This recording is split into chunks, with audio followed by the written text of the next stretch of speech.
This wouldn't be the first time a Minion related trend was blowing up on TikTok, but in this case, the trend took a much darker turn. Around mid-December 2024, a splurge of videos containing minions from the Despicable Me movie series were primarily being posted on TikTok and garnering a ton of attention. That alone doesn't seem all too bad. However, the videos being presented weren't your typical family-friendly content. As it turned out, people were using a well-known AI video generator known as Runaway to overlay Minion visuals and filters onto real gore and murder videos. The original explicit footage being shown in the skies were commonly seen on former shock site LiveLeak, with these videos ranging from cartel brutal executions and violence, people ending their lives, and shocking gore content. Because of this, it was quickly dubbed as the Minion AI gore trend.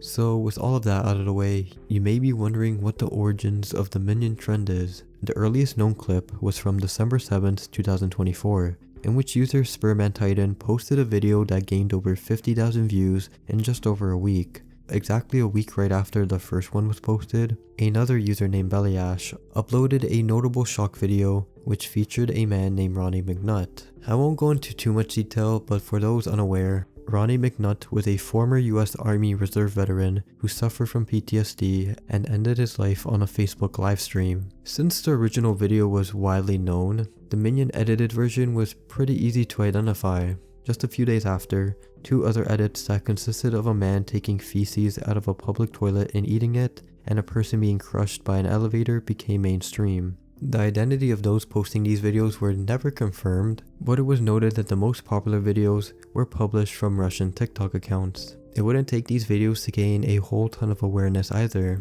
as TikTok users all around the world were watching these short clips due to them popping up on their For You page and trending hashtag, and in just a matter of time, TikTok would be informed about the new disturbing trend. Thankfully, the more popular videos and accounts posting these type of videos have been removed from the platform, but it didn't stop others from reposting similar clips on alternate accounts. While these ones didn't YouTube, searching for them on these platforms isn't necessarily the hardest either. What seemed to be especially unsettling was the fact that some people were asking for the original explicit footage, and most of the time a link would be openly posted in the comment section, making it super easy for those curious enough. Not surprisingly, this wouldn't be the first time a trend or gore video like this. From what I remember, a couple years back, a viral beheading video was surfacing from a user called MayinGG03. It was your typical bait and switch, as for the first couple of seconds, it shows a young girl dancing, and then quickly changes to a person being decapitated. It was initially believed that the young girl in the video was the one who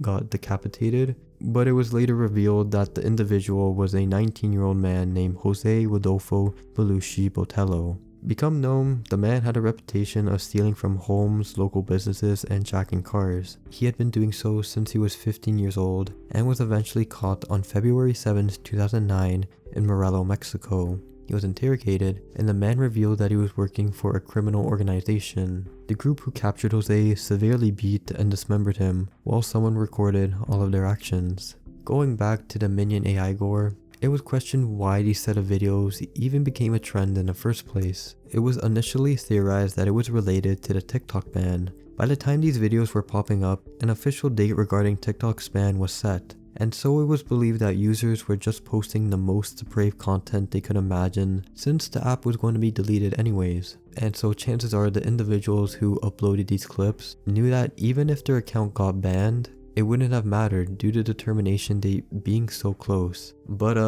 I don't think that worked out for them. On a real note though, the common belief on why these videos were being pushed out is just because people wanted to scare others and get a reaction out of the most vulnerable. Morbid curiosity is one thing, but then there's people who try to, flex that they like gore videos. You guys watching already know that gore and shock footage is super accessible to view nowadays, so this whole trend sadly shouldn't be too much of a shock.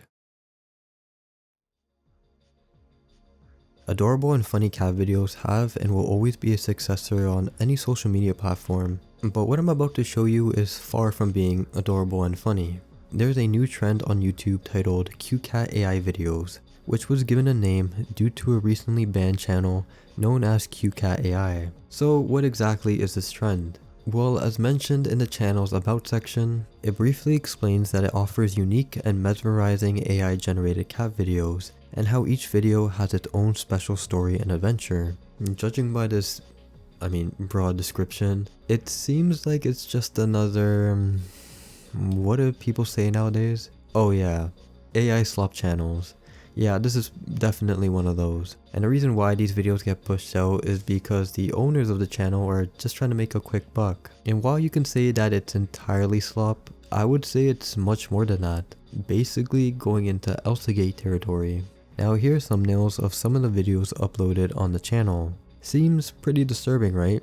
Well, these aren't even the worst ones. A majority of them look like this. And I'll have to slightly blur these out, but I'm sure you can make out the images. Some common themes with the cat in the thumbnail are gore, mutilation, and pregnancy, which essentially resembles the themes surrounding certain Elsagate videos. The content of the videos also don't really have like a well-structured format to them. As mentioned before, this is all AI generated, and there's no real substance to them. At this point, you may be wondering, alright, who's really watching these videos and who's the intended target audience? Due to the subject matter of the cute and adorable cats being presented, it could be assumed that this is meant for kids, but apparently that's not the target audience according to the owner of the channel. A fellow YouTuber who goes by the name Bittersnake made a great video talking about cute cat AI and other channels that produce this type of content. As shown in his video, he scrolls through the comment section on one of the videos and discovers that the owner of the channel pinned one of their comments that stated, "This content is not intended for children," meaning that it must have been aimed for adults. But as Bittersnake explained, he stated that there was no way this channel was aimed for adults, and gives a comparison to Happy Tree Friends, which is obviously aimed towards a mature audience due to the severity of the content. Bittersnake points out another comment that the creator responds to after the commenter points out that this video can promote animal cruelty and is dangerous for kids to watch, in which the creator just goes over the fact of the whole animal cruelty thing and just states, "It's just ketchup." On top of this, I was scrolling through the YouTube subreddit and found many Reddit users discussing the channel. It was pointed out by AwesomeDogman3 under this post that the owner of the channel also noted in each video description that the content wasn't aimed for children and that none of it was intended to offend or upset anyone. Alright, so they're definitely trolling at this point, but that doesn't mean that the content isn't causing any harm and it's clearly directed towards a younger audience. Here's the deal though, what if I told you that this tragically isn't the only channel that's producing these type of videos? These are the new channels that have started to pop up since the termination of cute cat AI, and the content they're farming is just as disturbing. These channels are going to be profiting off of those who watch their videos, and something I've noticed is that most of them have catered their channel towards the children's storytime niche, which falls into the more children and education side of YouTube. And for now, that's pretty much all I can say. Realistically, just spreading awareness is the best I can do, and it seems that this will only get further attention if more disturbing content gets noticed by YouTube themselves. I mean, to be fair, the main channel that did started the trend did get removed, so that's a good start, but there's so much more that needs to be looked into.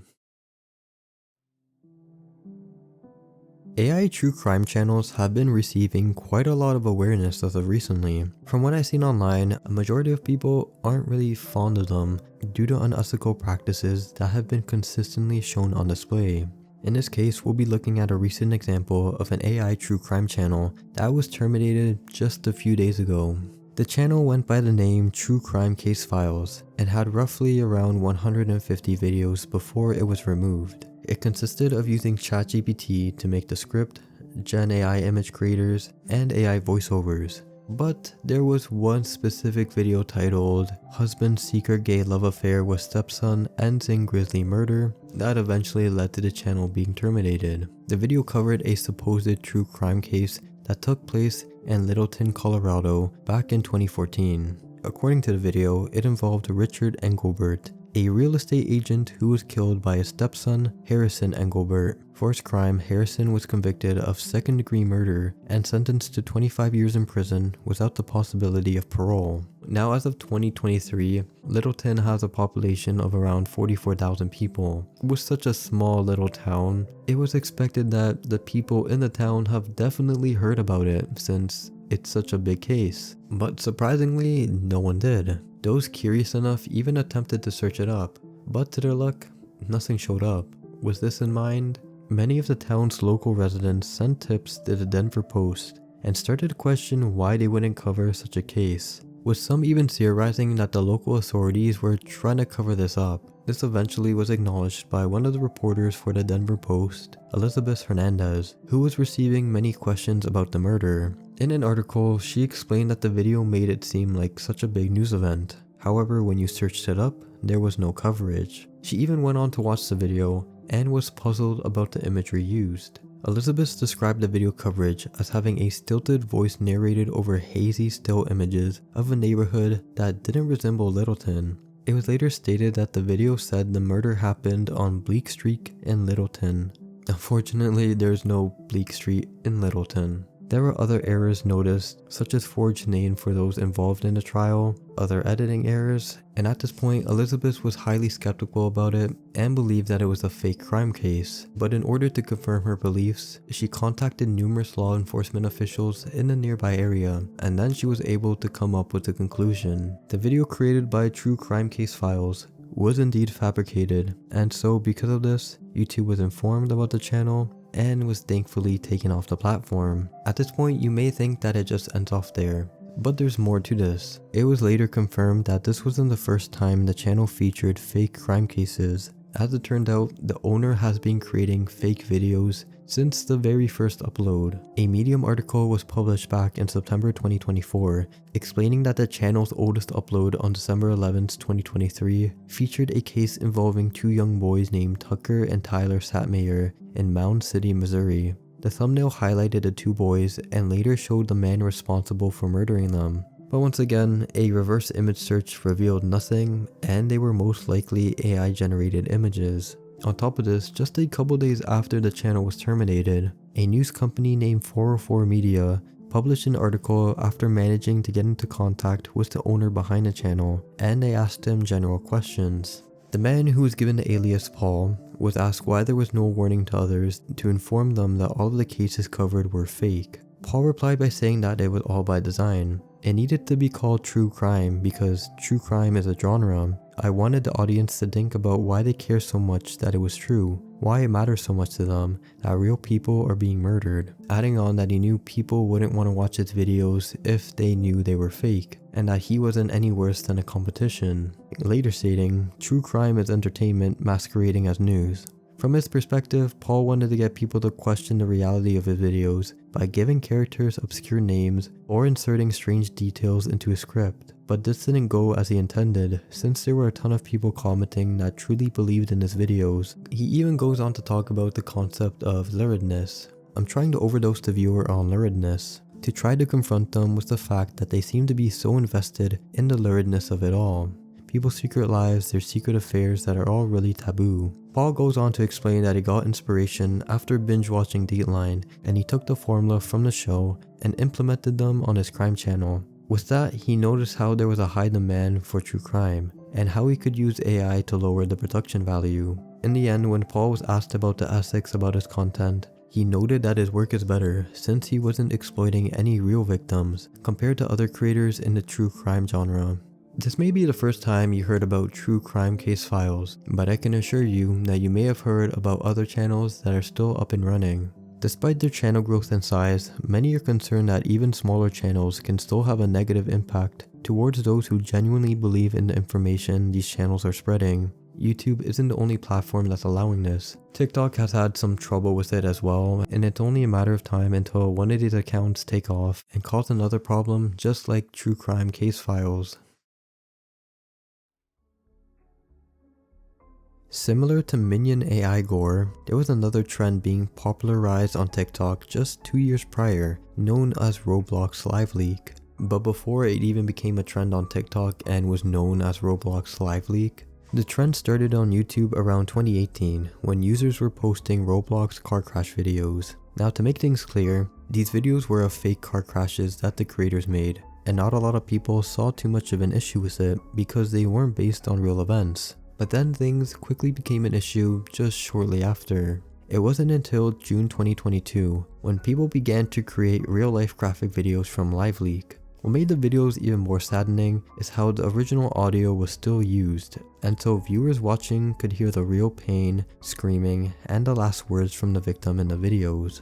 Nowadays, you can still find these LiveLeak videos on both TikTok and YouTube. However, there seems to be a little bit of a change. What I mean by this is that instead of having the original audio from the LiveLeak footage, people are now using their own voices in the videos and adding their own scenarios and twists to them.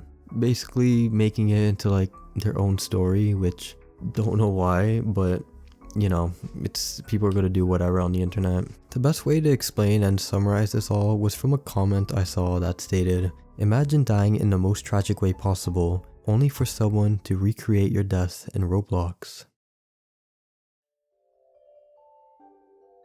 If you made it to this point of the video, I just want to thank you so much for being here. I was really debating whether or not I should post this because the last time I talked about like disturbing communities, and I know this video isn't entirely dedicated to that, but I do mention some communities. But yeah, the last time I talked about it, my video got removed and I got a warning. I was talking about like Bluey Gate and like My Little Pony and all that stuff, and then I think it was something else. I forget what it was, but yeah, no, it got removed and it was up for like a year, and literally like a month or two ago, it just got removed. So hopefully this is all good and it actually stays up. But yeah, as always, thank you guys for watching. Thank you guys for being here, and I hope you watching do have a great rest of your day. But before I leave, don't leave yet. I have to tell you something very important. I just want to let you know that I truly mean that. I truly hope you, yes you, the person I'm pointing to at right now, I just want to let you know that I truly hope that you do have a great rest of your day. Alright, I'm gonna go now, but as always, thank you guys for being here, and I'll see you all real soon. Goodbye for now.